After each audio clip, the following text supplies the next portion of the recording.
बस दूसरों के फटे में टांग अड़ाना, अपने गिरेबान में नहीं झांकना और लातों के भूत बातों से नहीं मानते।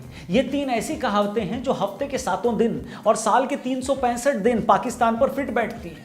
उसने आज तक कभी अपने गिरेबान में नहीं झांका, हमेशा दूसरों के फटे में टांग अड़ाई है और यही वजह है कि उसे कोई बात तब तक समझ में नहीं आती जब तक कि उसे 2 लात नहीं पड़ जाती। पता नहीं क्यों शाहिद अफरीदी ने 2 दिन पहले जब अपना मुंह खोला तो मुझे यही तीनों कहावतें फिर से एक बार याद आ गई। आइए इसी पर बात करते हैं। नमस्कार दोस्तों, जय हिंद। मैं हूं रौनक और आप देख रहे हैं फन तंत्र। किसी आदमी के पास अगर खाने को पैसे ना हो, 2 महीने से उसने अपने बच्चे की स्कूल फीस न भरी हो, खुद की बीवी यहां वहां जाकर उधार मांगती हो, इसके बावजूद अगर वो आदमी खुद काम धंधा करने के बजाय अगर दिन भर ये चेक करता हो कि पड़ोसी के घर आज क्या खाना बना है, किसकी लड़की का मोहल्ले में किसके साथ चक्कर चल रहा है, तो उस आदमी को आप क्या कहोगे? यही ना कि यार कैसा जलील आदमी है। बस यही हाल पाकिस्तान का भी है। कोरोना के टाइम में खुद उनके डॉक्टर सर से लेकर पैर तक पन्नियां बांध बांध कर लोगों का इलाज कर रहे हैं। खुद वहां का प्रधानमंत्री सुबह शाम अपना फटा हुआ कुर्ता दिखाकर दुनिया से भीख मांग रहा है। हर दिन वहां के मजहबी गुंडे हिंदू और सिख लड़कियों को अगवा करके उनका धर्म बदल रहे हैं और इन्हें भाषण देना है हिंदुस्तान को। खरीदे इनसे इनकी सलवारों के नाड़े नहीं जाते और चाहिए इनको कश्मीर। कश्मीर कश्मीर कश्मीर की इसी रट में ताज़ा जो गू किया है, गू यानी टट्टी, सही सुना है आपने, जो गू किया है वो उस आदमी ने किया है जिसकी 20 साल क्रिकेट खेलने के बाद न तो उम्र बढ़ी है और न ही अकल। तो आइए इनकी थोड़ा अकल ठिकाने लगाते हैं और इस जवान बुढ़े की एक के बाद एक सीधा सीधा इसको जवाब देते हैं। तो पहला इसका वीडियो का ये हिस्सा आप देखिए, क्या कहा इन्होंने। लेकिन इससे बड़ी बीमारी जो है वो मोदी के दिलो दिमाग में है। बेशक वो बीमारी मजहब की बीमारी है। बेशक कोई शक नहीं। मजहब को लेके वो सियासत कर रहे हैं। तो लाला अफरीदी कह रहे हैं कि मोदी के दिमाग में मजहब की बीमारी है और वो मजहब की राजनीति करते हैं। और ये बात वो आदमी कर रहा है जिसका खुद का मुल्क बना ही मजहब की बुनियाद पर था।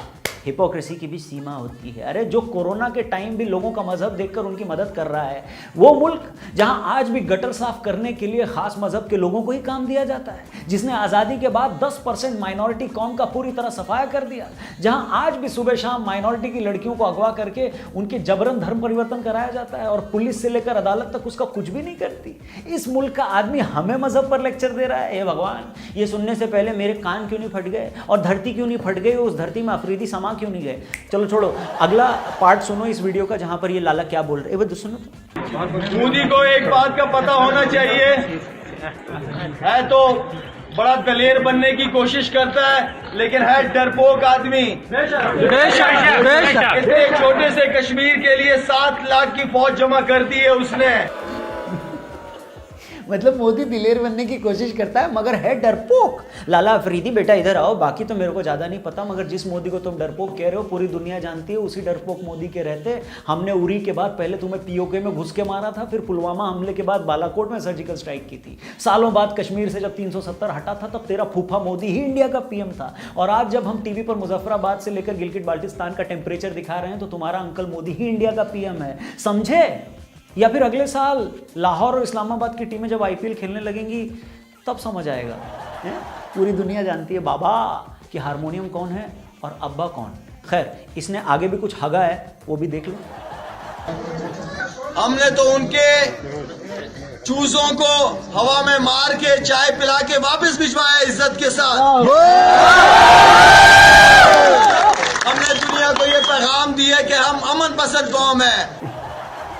यार लाला बड़े मंदबुद्धि आदमी हो यार तुम लोगों ने अभिनंदन को इसीलिए नहीं छोड़ा क्योंकि तुम अमन पसंद हो, बल्कि तुम लोगों ने अभिनंदन को इसीलिए छोड़ा या फिर तुम्हें छोड़ना पड़ा क्योंकि तुम्हें पता था कि इंडिया ने पाकिस्तान पर मिसाइल दागने की फुल तैयारी कर ली थी। एक दिन और तुमने अगर अभिनंदन को पाकिस्तान में रखा होता तो अब तक सोनीपत से लाहौर तक हरियाणा रोडवेज की सीधी बसें जा रही होती भाई साहब, और उसमें आपके खान साहब टिकट काट रहे होते। यकीन नहीं आता तो उन्हीं चचा इमरान खान का बयान सुन लो। अब मुझे ये भी पता है कि कल रात एक था कि शायद पाकिस्तान के ऊपर किसी तरह का मिसाइल अटैक किया जाए। लाला, ओ लाला, ये सुनने के बाद कुछ खुला अकल का ताला है। और इसके अलावा तुम क्या कह रहे थे, पाकिस्तान अमन पसंद देश है। वाह भाई, अगर पाकिस्तान अमन पसंद देश है ना, तो मैं कोरोना वायरस हूँ, हाफिज सईद योग गुरु है, ओसामा बिन लादेन तो लाहौर में चुन्नियां डाई करता था। और कल शाम को तो मैंने सुना ट्रंप ने इमरान खान को फोन करके ये भी कहा कि इमरान भाई 50,000 रुपए उधार दे दो, मुझे मेरी लड़की इवांका की शादी करनी है, वरना वो बेचारी कुंवारी रह जाएगी। अबे हटाओ हारमोनियम कहीं के, अब्बा से ऐसी बात करते तुम्हें शर्म नहीं आती? पाकिस्तान इतना अमन पसंद देश है ना कि एक बार अगर पासपोर्ट पर पाकिस्तान जाने का ठप्पा लग जाए ना तो आधी दुनिया का वीजा नहीं मिलता मेरी जान। तुम इतने अमन पसंद हो कि अमेरिका और यूरोप में पाकिस्तानी भी अपनी पहचान छिपाने के लिए खुद को हिंदुस्तानी बताते हैं। लंदन में पाकिस्तानी रेस्टोरेंट तो चलाते हैं लेकिन उसका नाम इंडियन रेस्टोरेंट रखते हैं। तुम फिल्में हमारी देखते हो, गाने हमारे सुनते हो, तुम्हारे खिलाड़ी आईपीएल में खेलने को तरसते हैं, मरते हैं, तुम्हारे पुराने खिलाड़ी अपने चैनल चलाने के लिए इंडिया की तारीफ करते हैं। लाला ये है तुम्हारी औकात, समझे और समझाऊं। और भाई अमन पसंद तुम नहीं हो, अमन पसंद तो हरभजन और युवराज जैसे वो खिलाड़ी हैं जो सिर्फ तुम्हारी आवाम की भलाई के लिए तुम्हारे कहने पर तुम्हारी एनजीओ को डोनेट करने की अपील करते हैं। ऐसा थोड़ी है कि उन लोगों को तुम्हारी नीयत का पता नहीं था, पता था, मगर बावजूद इसके उन्होंने सिर्फ इसलिए अपील की कि आवाम तो हर जगह की एक जैसी ही होती है, आम आदमी तो हर जगह मजबूर होता है। मगर तुमने बदले में क्या सिला दिया? फिर वही बेसुरा राग गाने लगे, फिर वही फटा हुआ ढोल बजाने लगे।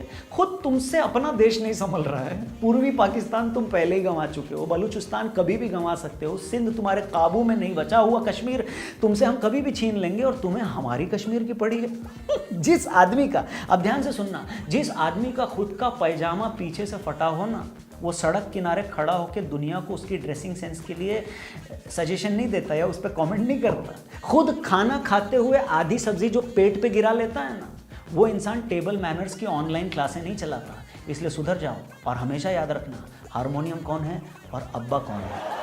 चलिए बॉस, अब चलते चलते आपको कुछ पंक्तियों के साथ छोड़े जाता हूँ। ये कविता आपको बहुत पसंद आती है, ऐसा आप ही मेरे को बताते हो। इसकी स्क्रीनशॉट लेकर आप मुझे इंस्टा पे टैग जो करते हो, उसमें से कुछ स्टोरीज में मैं शेयर भी करता हूँ, आगे भी करना, क्योंकि इस वाली में कुछ खास मैसेज है अपने पड़ोसी मुल्क के लिए। तो अर्ज किया है कि तुम फीकी चाय की चुस्की हो और मैं डालगोना कॉफी हूँ, तुम पिटते अफरीदी जैसी और मैं वर्ल्ड कप की ट्रॉफी हूँ।